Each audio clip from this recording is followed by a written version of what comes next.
A new Shonen Jump manga called Itchi the Witch begins. In this world, magic is alive. Living magic is called magic. It first contacted humanity long ago when, out of nowhere, a talking blob of water appeared. This blob of water gave trials. If one accepted the trial, they would acquire water magic. Should one manage to pass, the blob will teach the user how to use water magic. Later, other magic appeared, such as fire magic, iceberg magic, and breeze magic. Each had their own challenges and trials, and by passing the magic trials, they acquired the magic itself. Currently, there are magic hunters who overcome countless grueling trials and acquire powerful magic, and people call these hunters witches. On Druid Mountain, near the flower field at its summit, a huge moose is seen grazing in the flower field, enjoying the warmth of the sun. Unsuspecting of the looming danger within the bush, a dagger had already sliced its throat. This is our protagonist, Itchi. A few moments later.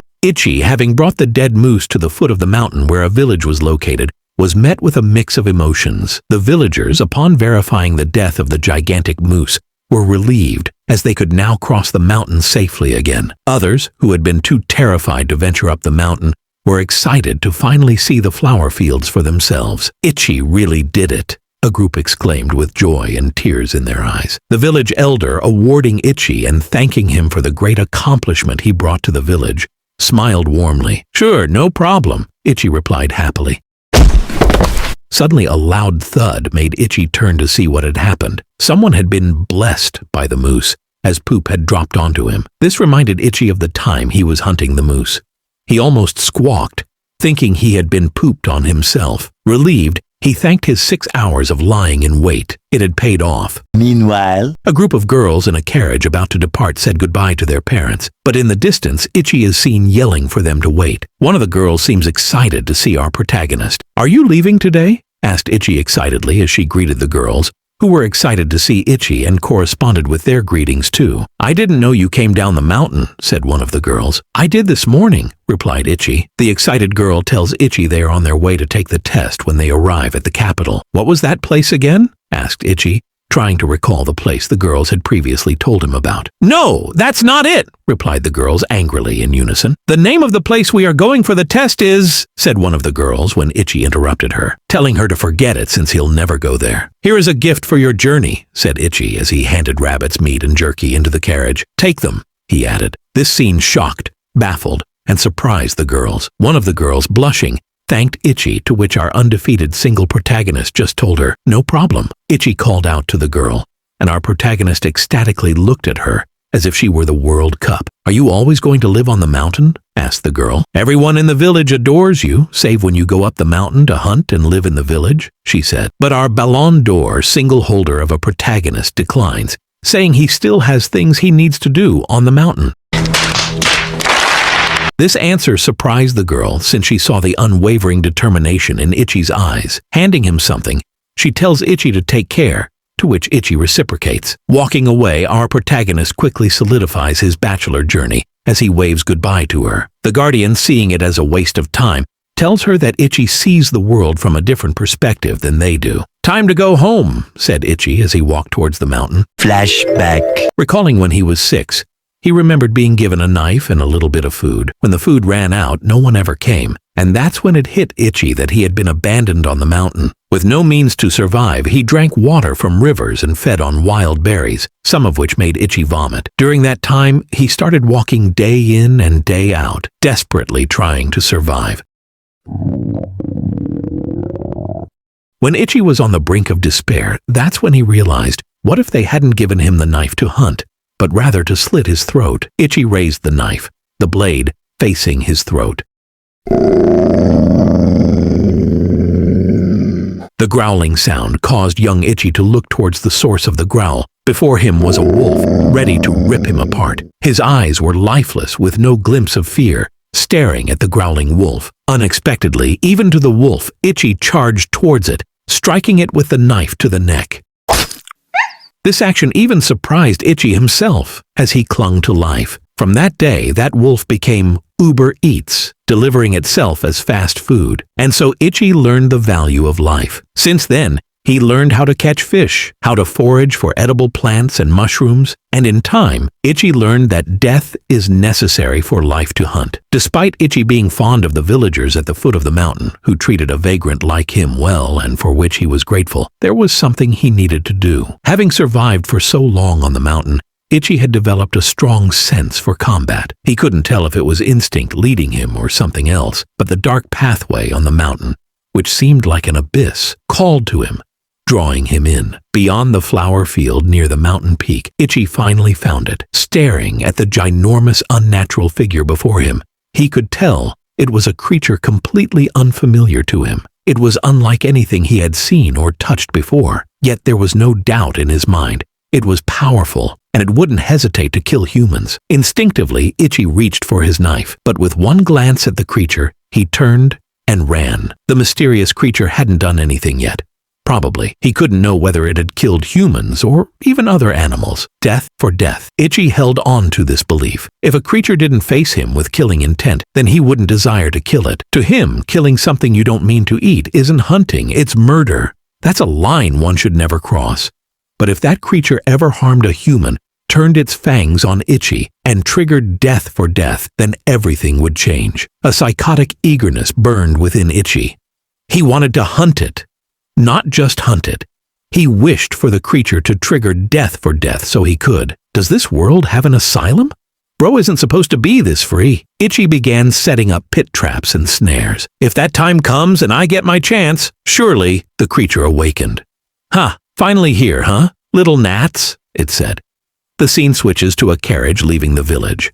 Inside, a group of girls questioned the teamster about why they had stopped. The teamster told them, "Traffic's ahead." This angered one of the girls. "We might miss the grain," she snapped. "It's a magic warning," the teamster explained, putting them on high alert. They eagerly confirmed if it was really magic. Excited by the possibility, the girls peeked outside. "If it's a magic warning, something big might happen," one of them said excitedly. Right on cue, what they were hoping for appeared. The witches. The one who arrived on the scene was Descaras, the abyssal witch. On Druid Mountain near the summit, Descaras stared ahead. "Found it," she said. "Are you sure it's Uroro?" asked a voice from a mirror. "Yes, for sure." "Probably," she answered. "Which is it?" the voice pressed. "Well, I'm off," Descaras replied nonchalantly. "Y'all go and focus on guarding the normies, okay?" she added, irritating the voice on the other end of the mirror. "Wait a second, what about the reinforcement?" asks the voice. "They will be eliminated either way," answers Descaras as she leaves. "Wait!" said the voice of the receiver. That girl is such a handful.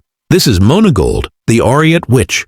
Ladies, please evacuate the area and erect a protective barrier quickly," Monagold says. "Yes, ma'am," said the voices on the other end of the mirrors. "Any immediately available witches?" asks Monagold. "Already en route to Druid Mountain," replies a voice. "We must settle things there, or it will be disastrous. No matter what it takes, Descaras must acquire the magic of Uroro," says the voice on one of the mirrors. "It cannot be allowed to roam free any longer," said Monagold. As the coven of witches approached the Druid Mountains, they began to evacuate the nearby people, including the carriages of the girls heading to the test. And they started placing barriers. The witches were warned not to dare approach the mountain peak, since that was the place where monsters battled. The mysterious creature, who we now know is called Uroro, appeared. "Why am I not surprised it was you who found me?" Descaras said to Uroro. "Are you in love with me that you can't help yourself stalking me?" said Uroro as he winked. No, gross. How about you just die already and let me acquire you, you egotistical excuse of magic? You are making me blush, Descaras. "I gladly welcome all challengers," said Uroro, as he joyfully countered Descaras's attack. "But do you think you can win, despite the fact that you are facing King Uroro, the king of magic? In this world, magic is alive, and each magic has its own personality. Unfortunately, King Uroro was the worst of them all. He refused witches to acquire him, leveled mountains, drank rivers dry, and took countless lives for no reason. He was a magic who hated humanity. Ignore me, and I'll go on a killing streak. I've lived far too long. You know, if I don't amuse myself with people, I may expire due to sheer boredom. But to overcome my trial is to stop my heart. Simplicity by itself, don't you think? I dare you to try it, witch, shouted Uroro to the incoming Descaras. Pierce through all, Lazud chanted Descaras. The blast was able to reach even the remaining witches who were far away. What a blast! You must win, shouted the other witches, trying to support Descaras from afar. Lady Descaras, said Uroro, while pinning down his heart core exposed to Descaras. Descaras, you may have sensed it by now, the feeling that something's off. Have you never wondered how I survived for so long without any witch acquiring me? Let me enlighten you with the devastating truth. No woman can scratch my heart. That's how it's made. But you did well to push me this far. That's the most fear I have felt in my life, shouted Uroro, while letting out a laugh. It's not like you would stand a chance, Descaras, you damned magic, voiced Descaras, defeat resounding in her voice. You may be the most powerful witch alive, but even you can't defy my rules. As long as you witches are women, said Uroro as he grabbed Descaras, then you'll never acquire me. Our protagonist, with zero skills for a cool entrance, walked towards Uroro with a knife.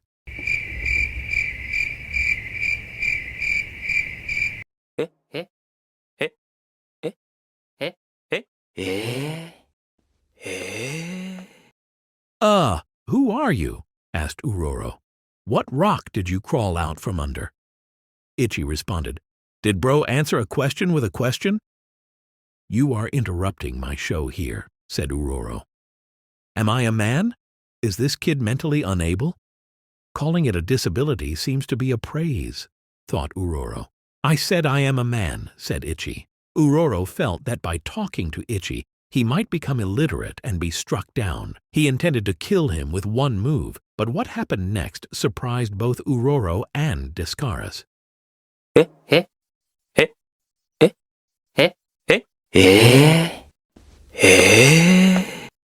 Uroro was stunned, since his hand had become stuck beneath the ground. Ropes were holding his hand. What the heck? A hole? Itchi, being a kind person, advised Uroro to try to free himself because the more he tried, the tighter it became, and getting out wasn't easy. Itchi pulled out the knife, looking intently at Uroro. Uroro, seeing this, began to panic. Hey, let's not be hasty here. What are you looking at me with those sparkling eyes for? Hey, now don't get too close, okay? Personal space. And didn't I say to put the knife down? Uroro tried to grab Itchi, but realized he was missing. Up in the air, Itchi uttered 3 words. Death for death, ready, and came down, crushing into Uroro's heart, causing Uroro to let out a loud scream of pain. And for that, the first rarest thing to ever happen occurred. The first ever male witch was born. Uncomfortable with the fluffy clothing on him, Itchi tried to remove it. I stick out like a sore thumb. Where did that creature go? Thought Itchi as a blade came close to its head. Itchi turned, looking at Descaras with a blank mind. Okay, kid, don't move, said Descaras, but Itchi wasn't that feeble. Having been a hunter since he was young, he instinctively attacked Descaras, surprised that she stopped his attack. Descaras was surprised that her barrier had cracked. Wait!